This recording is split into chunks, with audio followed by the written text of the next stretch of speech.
Hello, I am thrilled to be with y'all today to talk about one of my favorite topics, social capital, and how it can be so effective and powerful as we help individuals achieve working goals. So the title, Developing and Harnessing Social Capital to Reach Employment Goals, is what's going to be our focus, but it's going to be embedded with a lot of stories because it's the stories of the individuals that really move us and motivate us.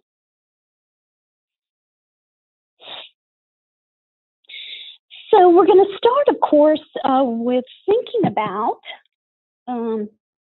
our social connections. But before we do, I felt it would be helpful to talk a little bit about the impact of the pandemic on how we're going to move forward as we do this great work that we get to do.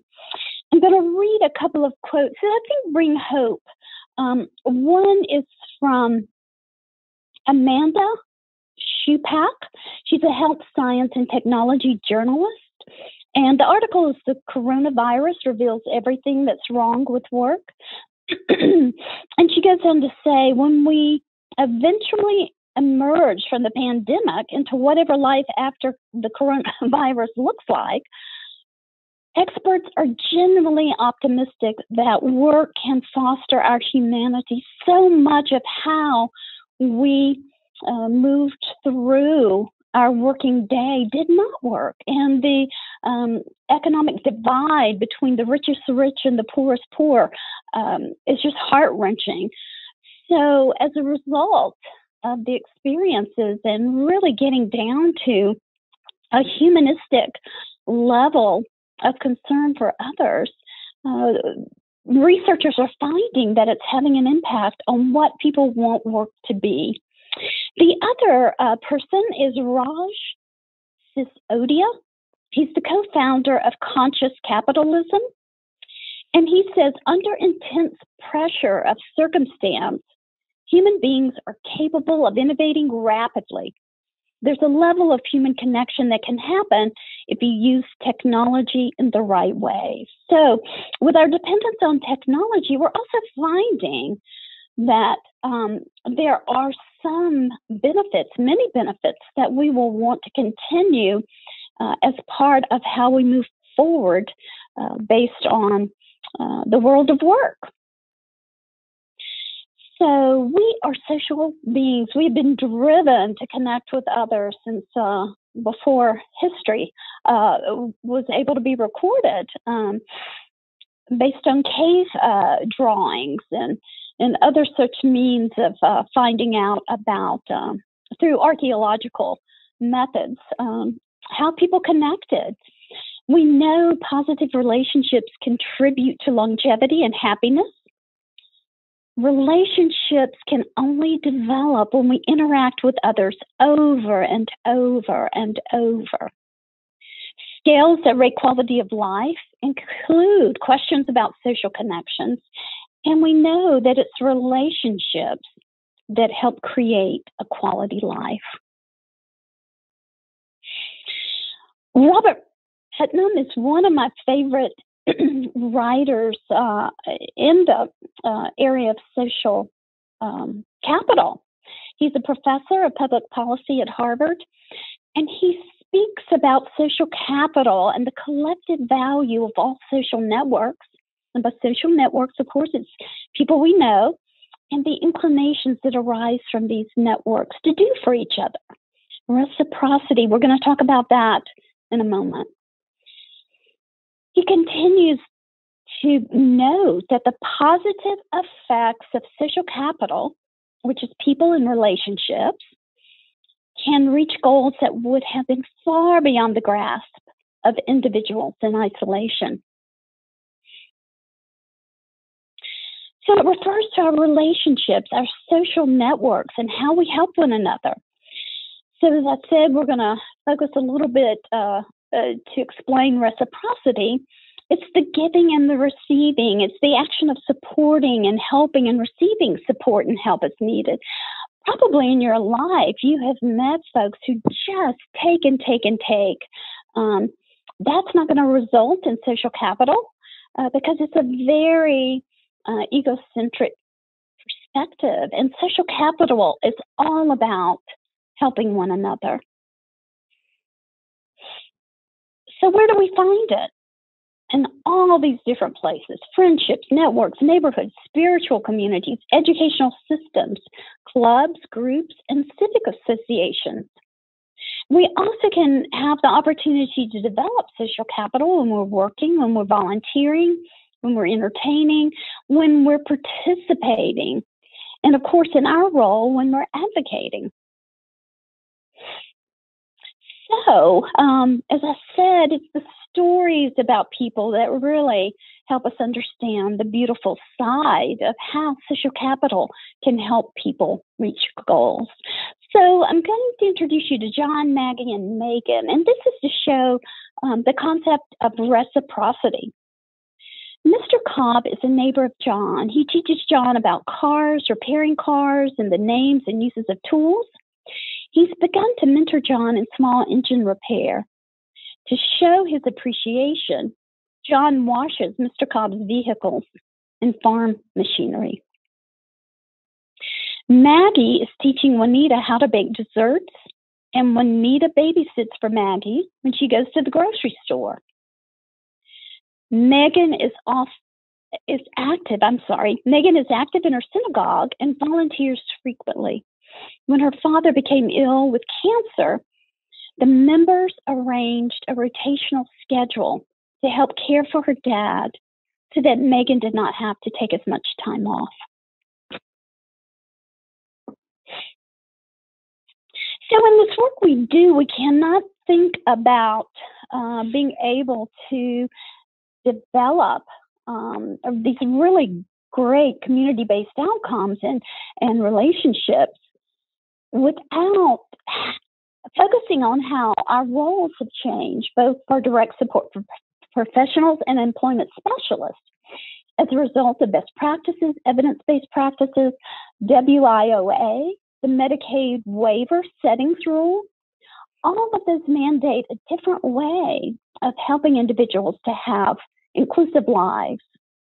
So we have to act as facilitators and bridge builders to those community relationships. And we're talking about natural supports, ordinary relationships. That's how we build social capital. And as I will conclude our time together, it's through these ordinary relationships, these natural supports, that can be the most efficient, effective, and quality-driven ways of helping people have inclusive lives. So how can we support folks to develop and enhance their social capital? It has to be grounded in best practices. That has to be the foundation, and that's what's mandated through WIOA, Medicaid settings rule, and through best practices, we start with values. That's how we're able to move forward into the methodology. And we're going to pull those out in a second and go through them. It has to be person-centered planning, person-centered thinking. It also has to be individualized and interest-based, based on who the individual is. And that's what we do with discovery. So you can see how the methodology of best practices links to social capital development. We also have to make sure that we're promoting competence and empowerment with the individual. So it's important to look at what's the person already using in terms of developing relationships and connecting with others, and what are some of those tools that the person uses that they already have the skills to use. For example, if someone has a phone, who, with their permission and agreeing for you to be able to look at it, who are the individuals that are in their contact listing on their phone? Those would be folks that in one form or another are important to them. We also have to continue to teach additional IT tools, because there is so much that can be positive about how we support folks to connect with others. We don't have to take the time to drive someplace and drive back, which can be so time consuming and can limit the amount of outcomes we can achieve in a day. There's also etiquette that we need to make sure individuals understand, and you can Google that and look at virtual platform etiquette. And then safety. We know that not every person who is on the various platforms or the social media outlets has good intentions. So we've got to help people learn how to be safe.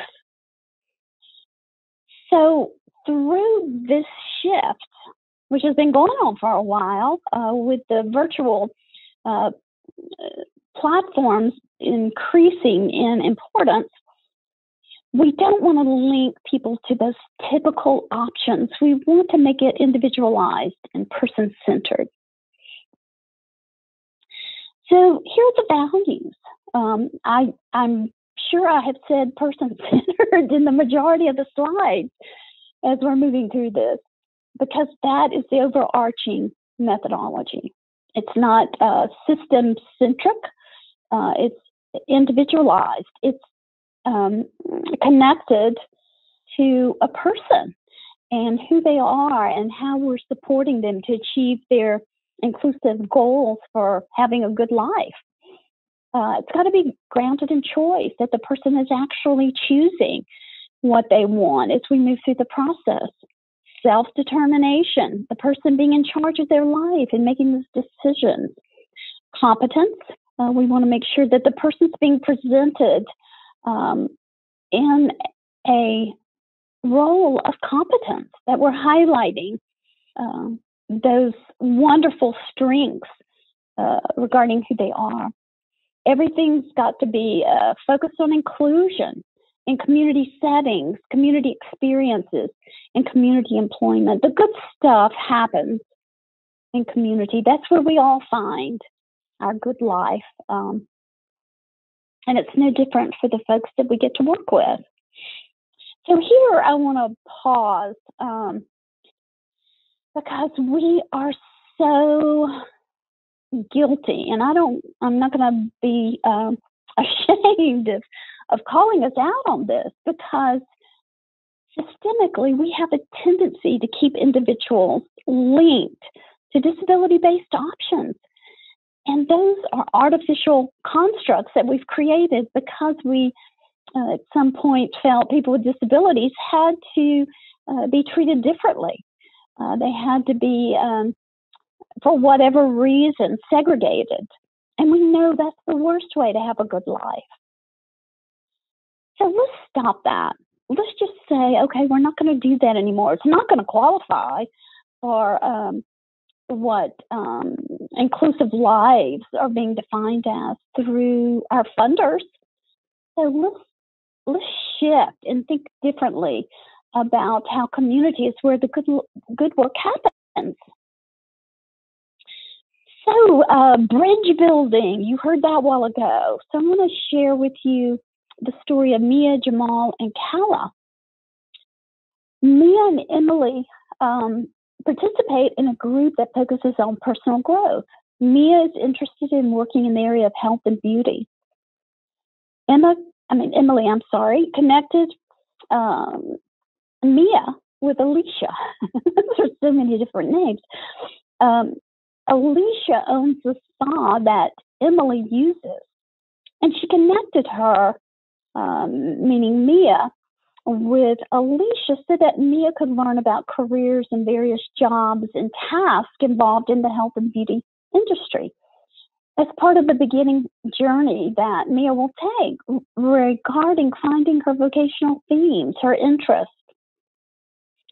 Jamal's neighbor, Eleanor, pays him to mow her lawn, water plants, and walk her dog. And he does that when she's working. It had been at the office, and now it's dedicated time when she's working at home because of the pandemic. She became aware of a job vacancy at the community garden where she's a member. She recommended Jamal to the co-op director as a great match for this position. Kala is a member of a book club that meets in a bookstore in the city center where she lives. Because Jennifer works at the bookstore during the time the book club meets, she and Kala developed a routine of spending a few minutes chatting before the book club began. When an opening became available at the bookstore, Jennifer asked Kala if she was interested in applying. Upon Kala's responding in a positive way, Jennifer introduced her to the bookstore owner who would be doing the interviewing.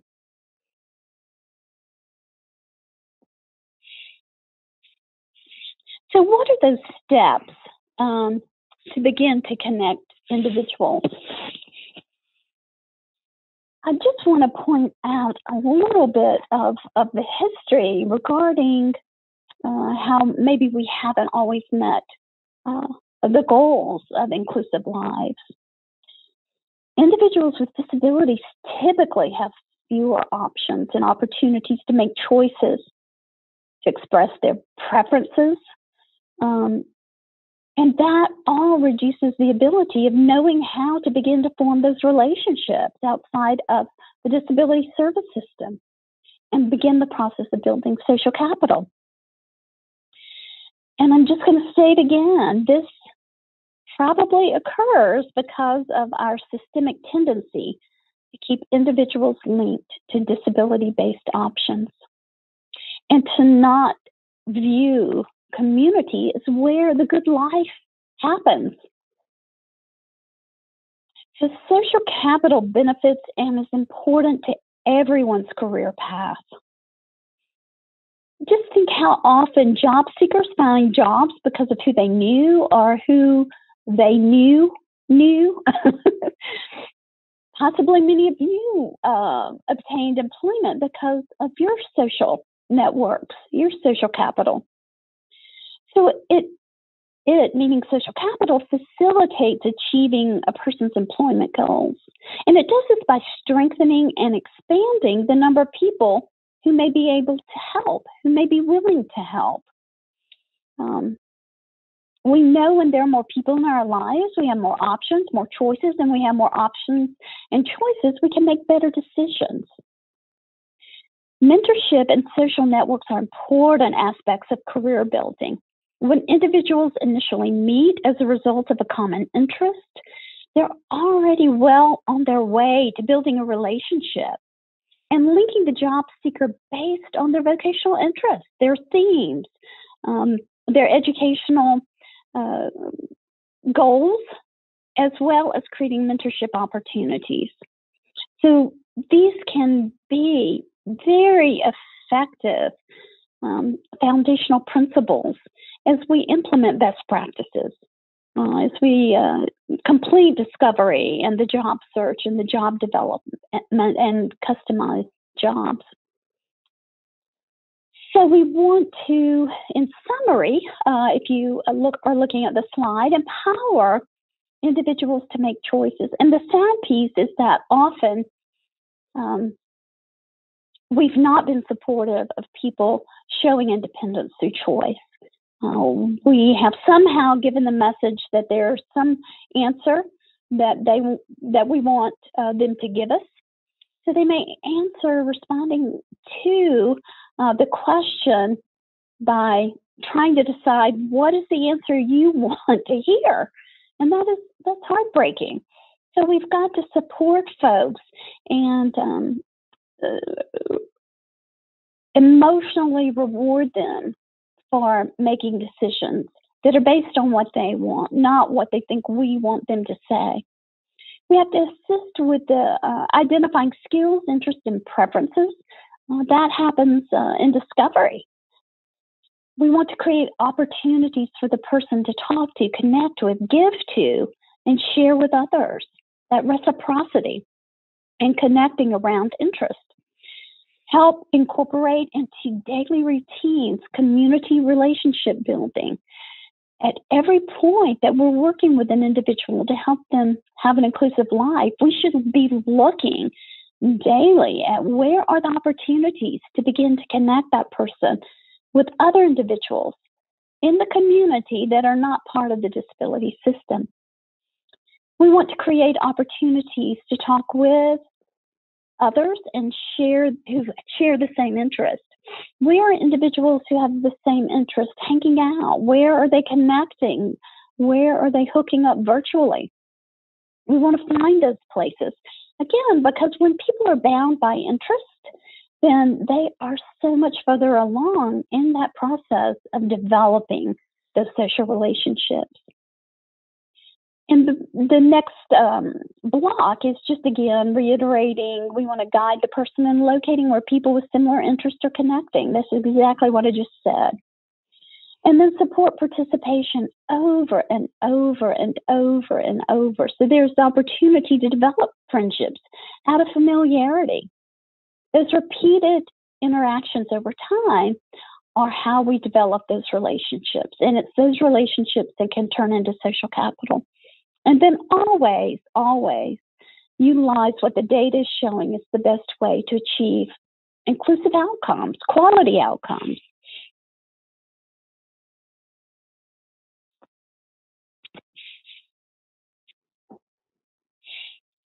So again, we're looking at staff roles. We've got to expand further, especially based on what we're learning as a result of the pandemic.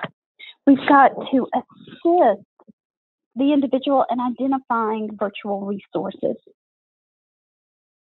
We've got to create virtual opportunities for interest-based connecting.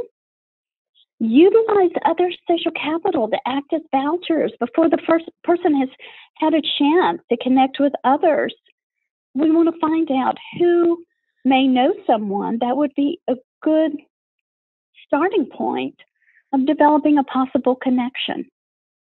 Support the person to develop virtual tools, apps, and competencies, and then facilitate the participation of developing those connections and bridging those connections.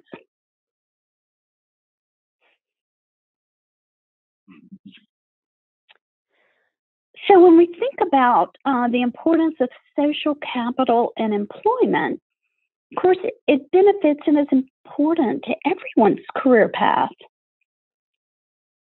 It links the job seeker based on interest, emerging vocational themes, those solid themes as we move through the process and methodology of best practices, and helps us identify the groups with those same interests.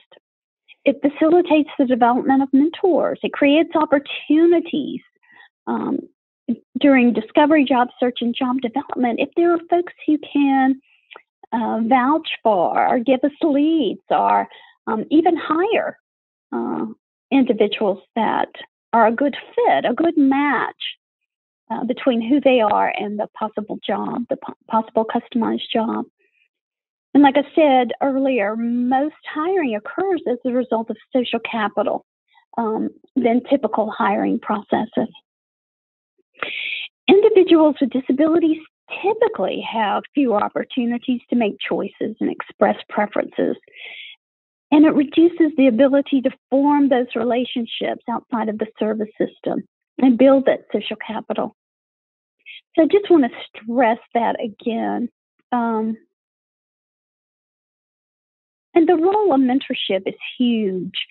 When individuals meet around a common interest and the person has the knowledge, skills, and abilities based on an interest and based on the competence that would be needed for a particular career path, being able to have that person guide and support and train through knowledge transfer the individuals that we're helping have inclusive lives, that is huge. If we could all have mentors, our lives would, working lives, our pre-working lives, our ongoing working lives are typically better, assuming the mentor is good. Could be worse if the mentor is not effective. So a little bit more around stories, and this one's focusing on mentorship. Abe attends regular educational gatherings at the local park where wildlife is rehabilitated. The animal rehabilitator, Olivia, was impressed with Abe's passion for animals. Bonded by their interest in animal rights, care, and rehabilitation, she became Abe's mentor. Forrest loves music, especially the Motown sound, as he would say. When discussing his life goals, Forrest identified music as something he wants more in his life. It was decided that Walker and Forrest would be a great match as a team to work on this goal of Forrest. Walker and Forrest love the same kind of music. They're able to talk about the social and political events occurring at the time of the music. And they're able to talk about what the backstory is to many of the songs. Walker has the social capital that can benefit Forrest by opening up opportunities for Forrest to explore music, learn more about music entertainment, and build relationships with individuals who have the same interest. And then the next one's a little bit longer. It's about Kiara. So her dad and Kiara participate in an annual daughter and father trip organized through a neighborhood travel agency.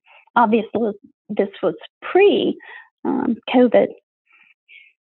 They also attend the monthly gatherings that the travel agency hosts, and Kiara really developed this strong relationship with the owner.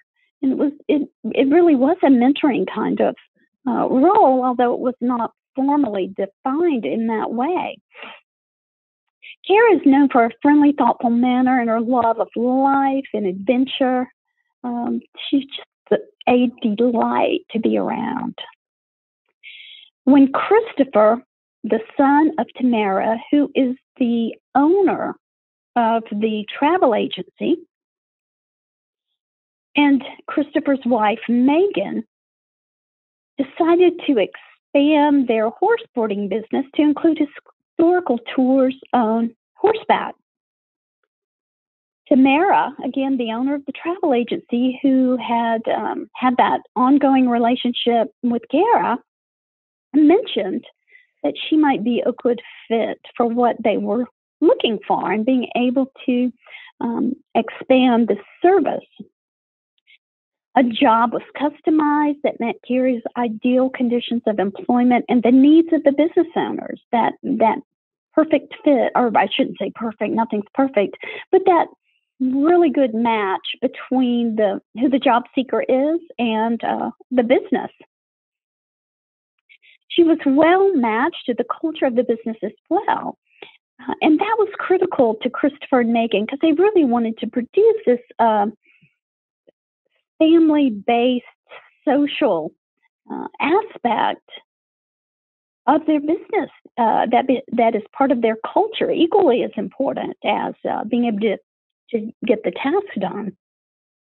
Kiara greets customers who arrive for the tour.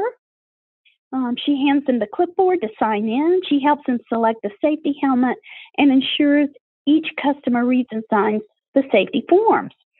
When the tour ends, she gathers and returns the safety helmets to their cubby. Additionally, keeps the office area clean and neat, organizes and stocks items that are sold, such as T-shirts and jackets, reusable water bottles, books, etc. And she answers the phone. This enables Christopher and Megan to care for the horses between tours. And an accommodation was made so that Kiara would feel supported in this role she has for the company. And that is, if a situation arises that Kiara needs assistance with, she can page Christopher or Megan on the intercom system or call them on their cell phone.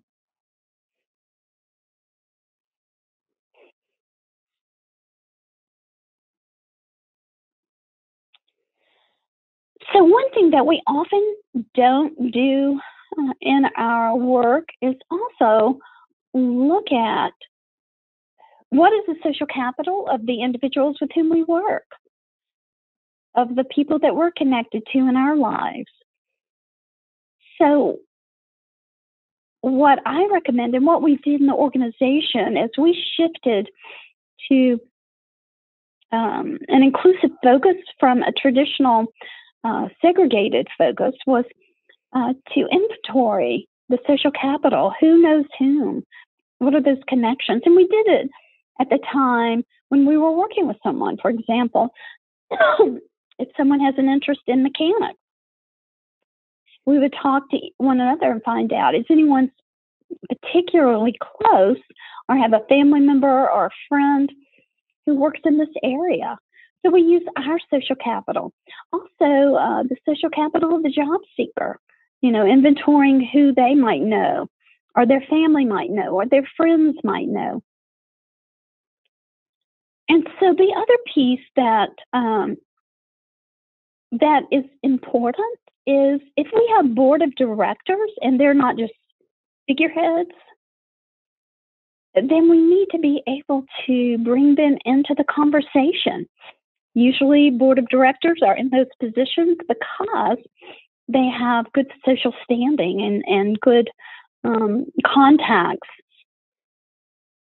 So we need to be able to also utilize social capital from the board of directors and the executive director. Of course, as I said earlier, who does the job seeker know? Who do those family members know? And I leave you with looking at who else. Like vendors who we work with in terms of products that an office requires to be able to function. So expand your thinking to include who within the organization could help us think through how we can begin to connect someone with others who have a similar interest or have some link to the interest of the job seeker. The other piece that is critical is how we think about volunteering. We really need to revamp it. Somehow it has taken on a program unto itself so that people go in large groups to do volunteer work. And sometimes it's rotational based on the schedule of an individual, not so much based on the interest of the individual. So it might be system-centric approach because it's convenient to group folks together and have them all do this rotational by day volunteering, and to many may appear that this is a good thing. And it may be, but there's a better way to do it. When we discontinue pre-planning the same volunteer experiences for everyone and stop taking individuals out in groups to volunteer, we have the opportunity to create person-centered experiences. And through those volunteer experiences, the individual is able to discover more about who they are related to this interest that was identified as what the person wanted to find out more about. And volunteering should only be done where the volunteer option has been approved and sanctioned as, yes, this is a true volunteer site, not just a place where someone says, yeah, I'll have them come on in and there's, I hate to use this term, but often you hear free labor, and that's so disrespectful. And volunteering should never take the place of helping someone to become employed. So through person-centered, interest-based volunteering, this can be a great path and can occur concurrently as we're helping people to have inclusive lives. So we want to explore the purpose of the volunteering. We want to discuss what the individual wants to accomplish, identify the types of volunteer opportunities that fit based on who the person is and what they've identified as what they want to do. We want to identify how their skills, interests, preferences, ideas, perspectives, and best methods for learning match pardon me, with the identified volunteer organizational site's mission. Then help the person prioritize the volunteer opportunities. What's most important?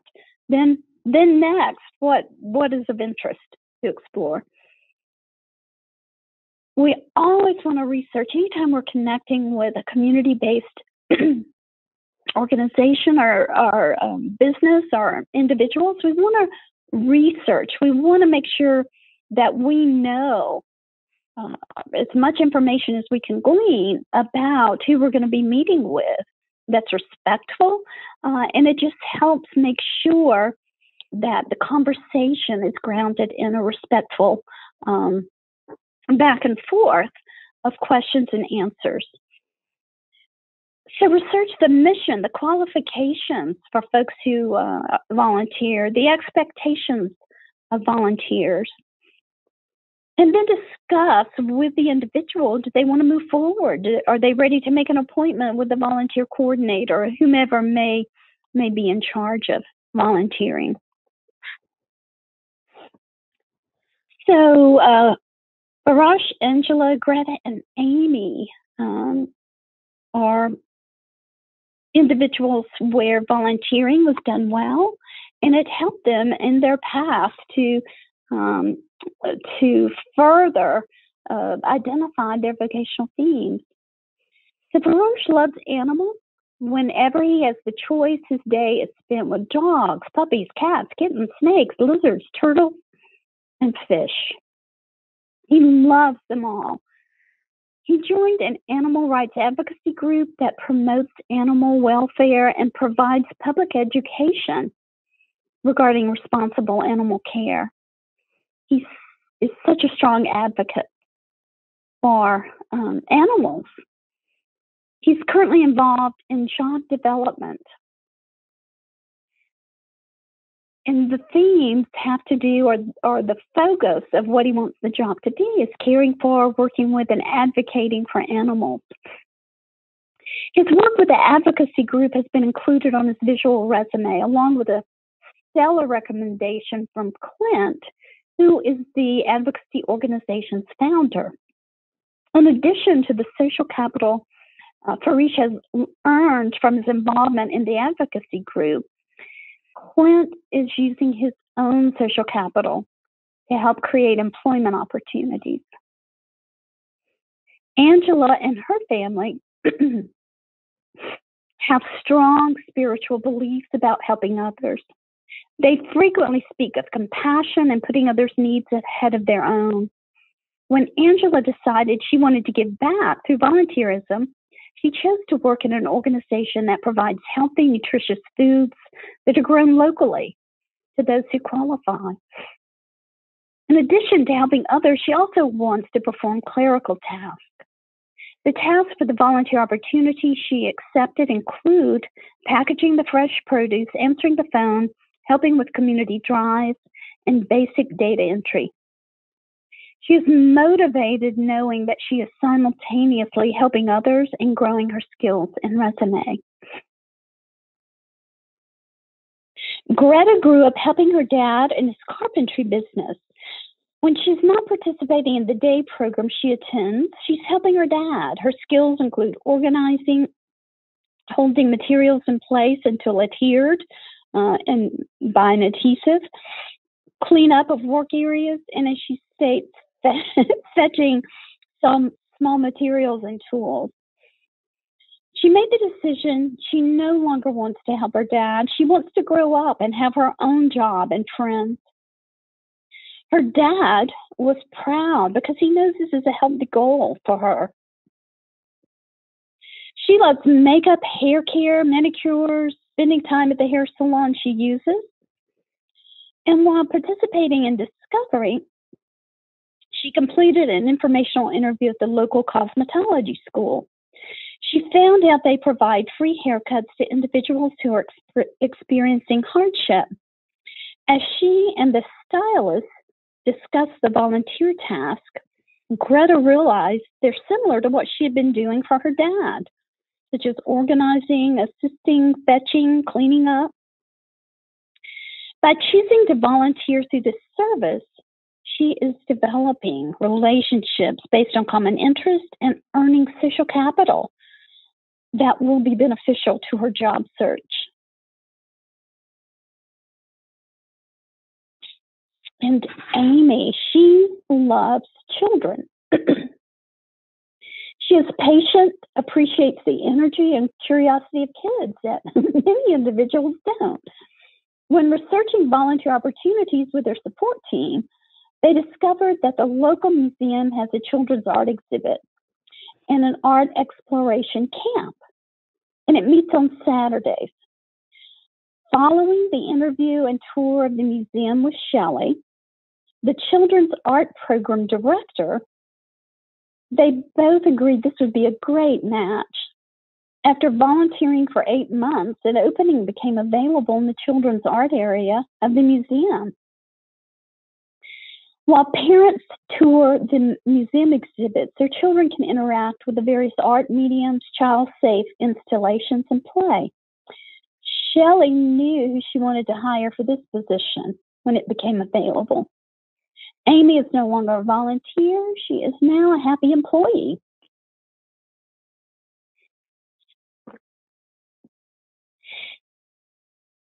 So again, we're looking at what does it take? We have to collaborate around social capital and all that we do as we move through the day with the individuals we get to work with. We need to look at what are the opportunities to begin developing those relationships and connecting folks. We have to utilize person-centered approaches. It has to be driven by the interests, preferences, and strengths of the individual, not the program. And then we must understand that disability does not occur in a vacuum.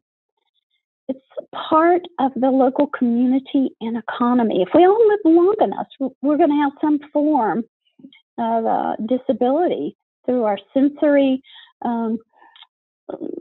mechanisms or our mobility, our cognition. So we need to recognize that disability is part of the local economy. Richard Branson is one of the folks I follow. Well, I don't follow that many, but I just love his thinking and his strong advocacy around the value of hiring individuals with disabilities. He has dyslexia, and so he understands how disabilities learning, disabilities can be assets in some ways and can also create challenges. So I'm going to quote him. Employers who become more inclusive toward individuals with disabilities thus stand to gain a significant competitive advantage by tapping into an underutilized talent pool. He goes on to say, aside from expanding the talent pool, being more inclusive can create significant revenue growth, purchasing power. In the U.S. alone, of individuals with disabilities is estimated at $544 billion in annual disposable income. What a market focus individuals in small businesses or large businesses for that matter, but we work with small business owners, can expand into. And then globally, when you add family and close friends of individuals with disabilities, the market reaches about 2.3 billion people, and they have $6.9 trillion in annual disposable income. So we really need to remember that individuals with disabilities represent a substantial and largely untapped market opportunity for small business owners and large, but we focus on small business owners. So again, there's that, what does it take? So we have to look at community and virtual technology differently. We have to know that technology is within our tools now. It's not out of the norm. It can bring efficiencies and effectiveness. When I was working with a team and we were doing an informational interview, the owner, it was all virtual through Zoom. The owner was really able to zero in using the screen that he had so that we could see the up close and personal details of part of what the functions are, the tasks are for the small business, where if we were there in person, we may not have gotten that real close-up look. And we're able to go into parts of the business that would not have been available on a live tour. Creating social capital through the use of virtual networks, platforms, and tools and apps has so many positive aspects of how we can move forward in the methodology of helping people have a working life.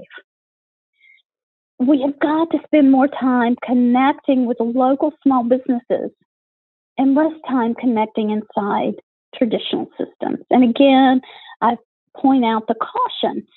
We have got to help people connect in the community where the good life can happen, as Wolfensberger says, not in segregated programs or socially constructed programs based on grouping people together because they have a disability.